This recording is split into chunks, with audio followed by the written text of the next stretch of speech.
Assalamualaikum warahmatullahi wabarakatuh. Jumpa lagi dengan Waalaikumsalam saya warahmatullahi Syamsul wabarakatuh. di acara podcast Arisalah Boarding School Lombok Timur. Kali ini kita akan coba memperbincangkan satu tema menarik tentang pondok ya. Kebetulan beberapa waktu lagi pondok pesantren yang ada di Arisalah Boarding School akan membuka pendaftaran santri baru bagi mereka yang ingin melanjutkan sekolah di lingkungan Arisalah Boarding School. Untuk memperbincangkan tema tersebut telah hadir di studio bersama saya Ustadz Ali Masrun. Beliau adalah salah seorang pembina di Arisalah Lombok Timur. Kita sapa dulu beliau ya. Assalamualaikum warahmatullahi wabarakatuh Ustadz. Assalamualaikum warahmatullahi Bagaimana kabar wabarakatuh. Ustadz hari ini? Alhamdulillah sehat walafiat. Alhamdulillah sehat. Ya, kembali ke tema Ustadz. Mengapa harus pondok Ustadz? Ya, ini menarik untuk diperbincangkan ya. Apalagi ini saat orang lagi mencari kemana anaknya akan melanjutkan studinya. Jadi sebagai referensi bagi ayah bunda, orang tua yang ingin menitipkan anaknya di pondok pesantren atau akan disekolahkan ke tempat umum. Tetapi mungkin apa sih kelebihan yang dimiliki oleh pondok pesantren gitu kan, dibanding dengan sekolah-sekolah yang lain misalnya. Nah, di pondok pesantren itu kan pendidikannya itu sifatnya tuh holistik ya. Nah, kalau kita secara kasarnya tuh paket komplit lah gitu ya. Paket komplit. Paket komplit itu lengkap gitu, Berarti ada di semua situ. ada ya. Semua ada lah gitu di pondok gitu ya. Itu yang membuat pondok pesantren itu menjadi pilihan.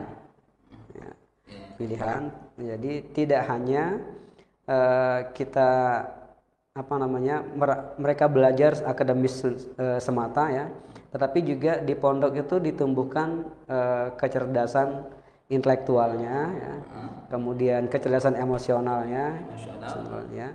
Di samping itu juga bakat minat anak ini ketahuan karena full day school ya, sepanjang hari ada di pondok gitu, sehingga pembina boarding itu melihat secara langsung bakat minat anak ini apa gitu. Nah, sehingga di pondok kemudian diarahkanlah menjadi apa namanya program-program life skill, diarahkan kepada pembinaan keterampilan untuk anak-anak gitu kan di pondok itu yang pertama ya. Yang kedua itu ya, di pondok itu kenapa harus ke pondok ya? Yang pertama, orang tua itu kemudian terwakili ya, pengawasan anaknya itu oleh pondok pesantren gitu. Ya. Mereka yakin ya anaknya ini diarahkan kepada hal-hal yang kebaikan gitu, kebaikan. Yang di luar di rumahnya mungkin tidak bisa diawasi, misalnya ibadahnya misalnya. Kalau di pondok kan sholat berjamaahnya gitu kan, kemudian baca Qur'annya gitu, pergaulannya juga dengan orang-orang baik. Nah kalau di rumah kan, kalau orang tuanya kerja, anaknya di rumah kan tidak terawasi ya, main game lah apa segala dengan siapa gitu, itu tidak terawasi ya. Itu keuntungannya kalau di pondok ya. Baik Ustaz. Tadi kan disebut tadi sekolah yang di Al-Salah Boarding School ini menganut sistem full day school ya. Berarti ketika pagi dia di sekolah, kemudian nanti ketika pulang dari sekolah dan melanjutkan kegiatan yang ada di boarding ya, Di boarding di ya. pondoknya. Selama ini program-program apa yang sudah dicanangkan dan yang sedang berjalan selama ini di pondok yang Ustaz kelola saat ini Ustaz? Ya, kalau program di boarding kan itu 2 bulan sekali itu ada sertifikasi. Sertifikasi. Ya, sertifikasi ini kita peruntukkan untuk anak-anak yang sudah mencapai hafalan Al-Qur'annya. Hafalan Al-Quran. Hafalan Quran itu mereka harus capai itu dalam 2 bulan itu mereka sudah menghafal 1 juz. Satu juz. 1 juz. Nah, pengakuan terhadap hafalannya mungkin atau tidak itu nanti setelah mereka seleksi di sertifikasi ini. Sertifikasi ya. Ya, sertifikasi. Ya, pengakuan secara akademiknya, rapornya lah. Rapornya di situ. Itu yang pertama. Nah, kemudian yang kedua program hariannya itu seperti misalnya ada halaqah Quran, ya. Kemudian mahfuzot, ya, muhadaroh, ya, tahajud sepertiga malam, kemudian sholat duha, ya. Itu sehariannya. Ada juga yang pekanan sifatnya. Pegangan. Yang pekanan itu misalnya puasa sunnah, ya, Senin Kamis, ya. Seperti hari ini anak-anak hari Senin anak-anak saat ini sedang lagi berpuasa, sedang menjalankan ibadah puasa sunnah gitu kan, ibadah puasa sunnah, sehingga mereka itu terbiasa dengan ibadah yang wajib maupun yang sunnah gitu di pondok. Terkait sertifikasi Al-Quran tadi Ustaz, terkait yang disampaikan tadi bahwa anak-anak akan melakukan kegiatan menghafal Al-Quran selama mereka berada di boarding, di pembinaan di pondok itu. Ada target khusus nggak bagi para santri ini ketika mereka lulus nanti, kira-kira dia harus mencapai target sekian, gitu, hafal sekian dan seterusnya. Kira-kira ada pola seperti itu nggak Ustaz? Ya, ada ya. Memang itu sebetulnya sertifikasi itu untuk mengawal target nanti setelah mereka lulus SMP misalnya ya. SMP itu tiga juz. Tiga juz. Untuk yang reguler ya. Karena di Risalah ini dia ada jalurnya, ada yang reguler, ada juga yang jalur khusus ya, khusus yang memang ingin fokus konsen kepada menghafal Al-Quran. Nah, itu jalurnya tahasus. Tapi kalau untuk reguler itu memang targetnya tidak besar gitu kan. SMA kalau dia memang dari awal SMP di sini, kemudian dia melanjutkan SMA-nya di Arisalah juga, nah itu 9 juz untuk SMP. Ya, karena dia sudah ada hafalan sebelumnya. Di SMP 3 juz sebenarnya, kemudian di SMA itu 3 juz jadi 6 juz. Nah, capaiannya juga ditambah jadi 9 juz gitu. Itu yang SMA. Baik. Dengan seabrek program atau agenda yang sudah siapkan oleh pembina boarding, tentunya mulai dari tadi yang disebutkan yang sifatnya bulanan, kemudian ada yang pekanan, ada yang harian segala macam. Bagaimana kemudian caranya pembina di boarding school itu untuk menanamkan bahwa kegiatan ini betul-betul dihayati oleh para santri gitu, tidak merasa kemudian ini dia dijejali dengan berbagai kegiatan-kegiatan belum di sekolah, kemudian di pondok dan seterusnya. Bagaimana kemudian kegiatan-kegiatan tersebut ditanamkan oleh pihak pondok untuk menjadi sebuah budaya yang dibutuhkan oleh mereka saat ini, mungkin juga nanti ketika mereka lulus dari pondok itu sendiri, Ustaz. Apa kemudian yang dilakukan oleh pondok untuk menanamkan bahwa memang kegiatan ini mereka butuhkan dan akan bermanfaat suatu saat nanti? Ya, itu memang kalau kita melihat anak yang masuk di sini kan kebiasaan mereka di luar itu kan masuk di pondok ini kan akan beradaptasi ya. Beradaptasi sehingga dia harus mengikuti program-program yang ada di boarding gitu. Nah, kalau tadi di rumah dalam keadaan zona nyaman, tidak pernah berhadapan dengan program menghafal misalnya, maka kita memang sehari itu sebelum proses belajar itu dimulai, memang itu ada pembukaan, kemudian kata-kata motivasi, nasihat ya, untuk kemudian memberikan semangat kepada para santri untuk kemudian mulai menghafal gitu. Jadi tidak ada sifatnya tendensi untuk menekan anak itu menghafal gitu. Tetap saja sebetulnya target itu tetap kita menjadikan sebagai acuan kita untuk mengawal target-target sudah kita ini. Cuma ke depan memang kita sudah mengalokasikan waktu mereka ini kan 3 kali dalam sehari itu, ba'da subuh, kemudian ba'da asar dan ba'da maghrib. Nah, jadi bisa dicicil. Jadi itu kemudahannya. Tidak harus misalnya 1 halaman dalam 1 kali duduk, enggak. Tapi mempermudah mereka juga harus enjoy dalam menghafal ya. Kita cicil gitu. Dalam 1 kali duduk 1 halaqah itu 3 baris. 3 baris tor gitu. Nanti persiapannya di asar itu persiapan Persiapan tidak menghafal, tapi mempersiapkan nanti hafalannya ke depan gitu. Ya, anak-anak ini kan ini Ustaz, punya potensi yang berbeda, dari latar belakang keluarga yang berbeda, kemudian budaya yang berbeda, macam-macam juga ya.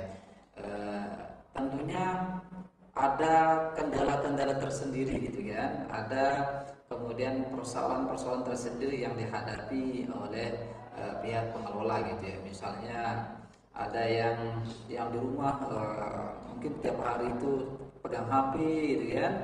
Kemudian ada juga menghabiskan waktunya bersama temannya untuk hangout di luar gitu dan seterusnya. Kemudian ketika mereka di pondok mereka menghadapi situasi yang sama sekali baru dan tidak sesuai dengan mereka. Ustadz pernah mengalami nggak kira-kira anak-anak mengalami suatu tekanan psikis gitu ya terhadap lingkungan yang baru itu? Kalau memang ada, bagaimana kira-kira langkah yang atau penyikapan yang dilakukan oleh pihak boarding sendiri, Ustaz? Nah, ini penting ini. Ini penting ya. Untuk orang tua yang ingin memasukkannya anaknya ke pondok, yang pertama kali mereka lakukan itu adalah mereka harus mencari informasi, mendapatkan informasi yang lengkap tentang pondok tersebut, tentang pondok, tujuan di mana anaknya akan dititipkan. Ya, betul. Ya. Jadi selama ini banyak orang tua yang hanya mendapatkan informasi lewat brosur ya, lewat brosur atau cerita orang lain, orang lain. Nah, saya sarankan untuk orang tua itu langsung datang ke Arisalah gitu, melihat secara langsung.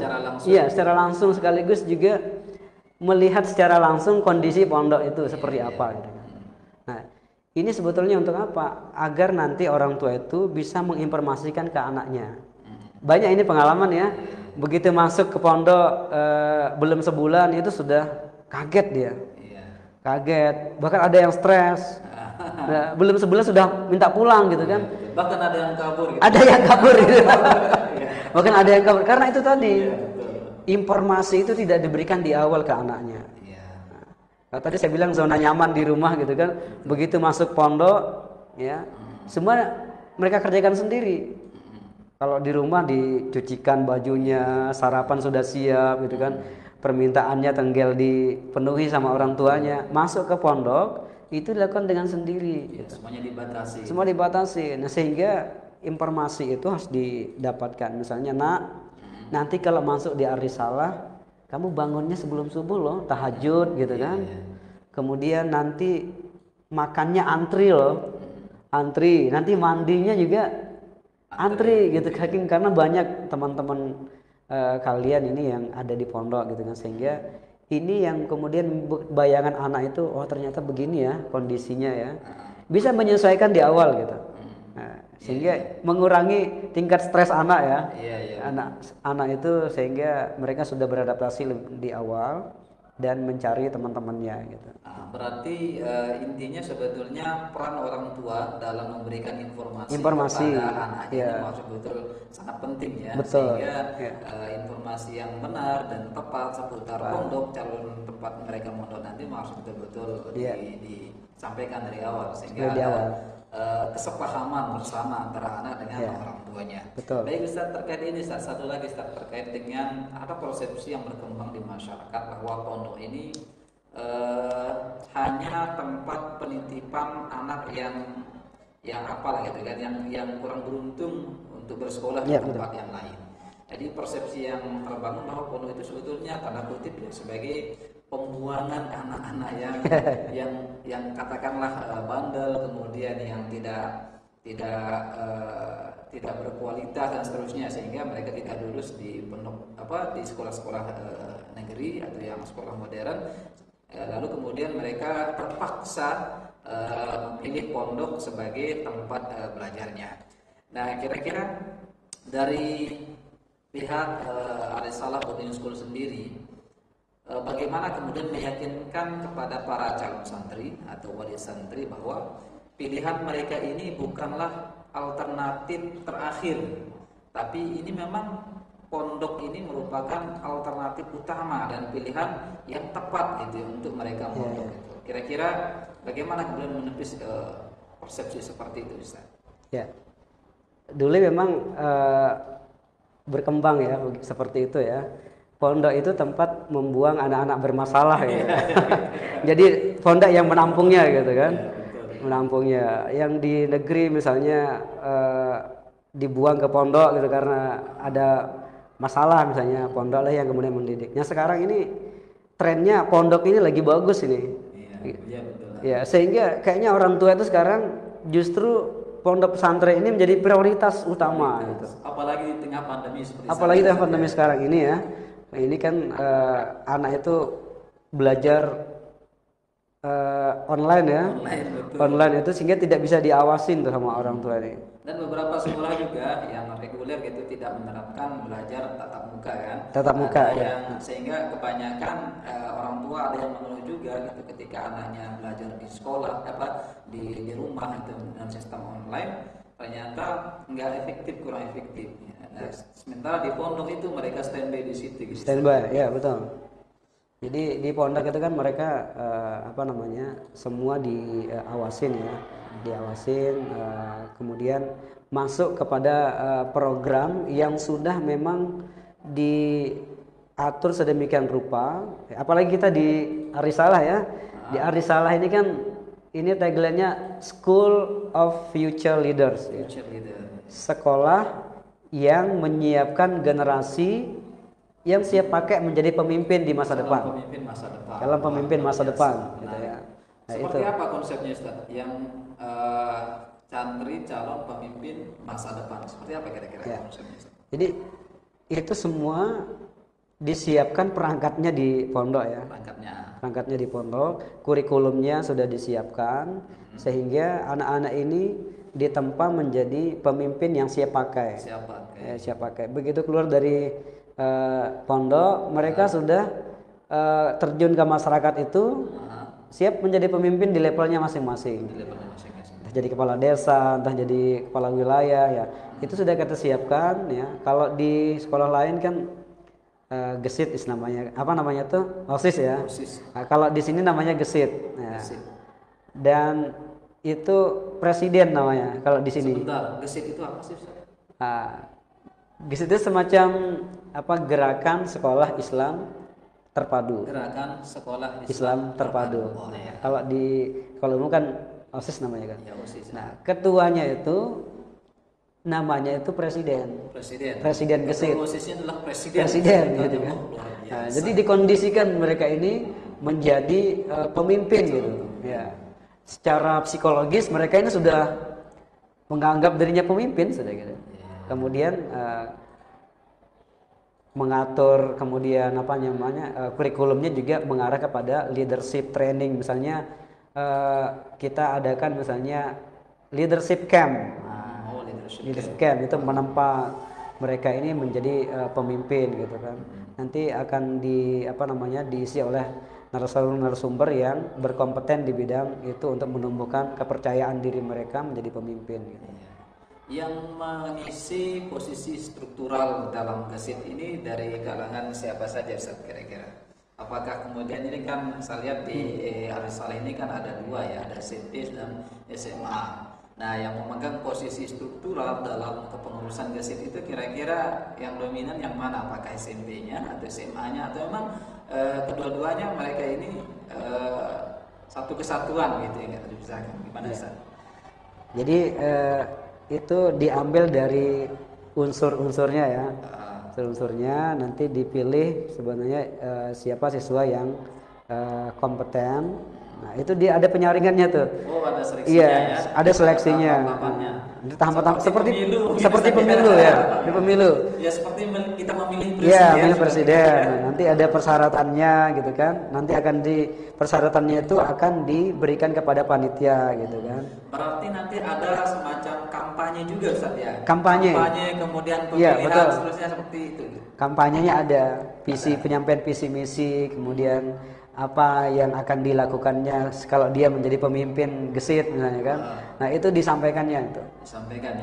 Disampaikan di awal. Sebetulnya mirip-mirip lah kita kalau ada pemilihan presiden itu belajar berdemokrasi ya, demokrasi. Itu juga nanti dipilih oleh partai-partai. Jadi kelas-kelas itu dibentuk menjadi partai-partai ya kelas. Partai-partai, ya. Nah, nanti bisa kelas ini, partai-partai kelas ini dia mengusulkan nama-nama gitu. Nama-nama Nama calon yang akan menduduki posisi posisi presiden. presiden. Nah, biasanya presiden ini memang dari SMA ya. SMA. SMA dan wakilnya itu dari SMP gitu. Dari SMP. Jadi untuk mengakomodir semua ini di sekolah. Struktur gesit ini kan tidak hanya presiden dan wakil presidennya kan, Iya. gitu kan, pasti ada kabinet di bawahnya. Iya, betul. Itu yang mengisi kabinet itu kira-kira sama juga dari SMP dan SMA. Iya, SMP dan SMA. Dan tentunya mereka yang duduk dalam posisi-posisi penting di gesit ini pasti orang yang terpilih kan. Orang yang terpilih. Nah, kira-kira apa standar kompetensi yang dimiliki Ya, agar betul. bisa duduk di posisi itu, Ustaz? Standar kompetisinya adalah nanti akan dapat rekomendasi dari boarding, Dari boarding ya. dari manajer boarding, Dari boarding masing-masing. bahwa dia sudah mengikuti pelatihan ini. Sertifikasi itu, sertifikasi Al-Quran itu termasuk satunya ya, salah satunya. Kemudian yang kedua tidak pernah membuat kasus-kasus besar. Tidak pernah buat kasus Ya, besar. kasus besar. Itu ada cara-caratannya itu. Sehingga kualifikasi itulah yang akan diajukan kepada panitia pemilihan nanti dikerucutkan menjadi tiga calon gitu.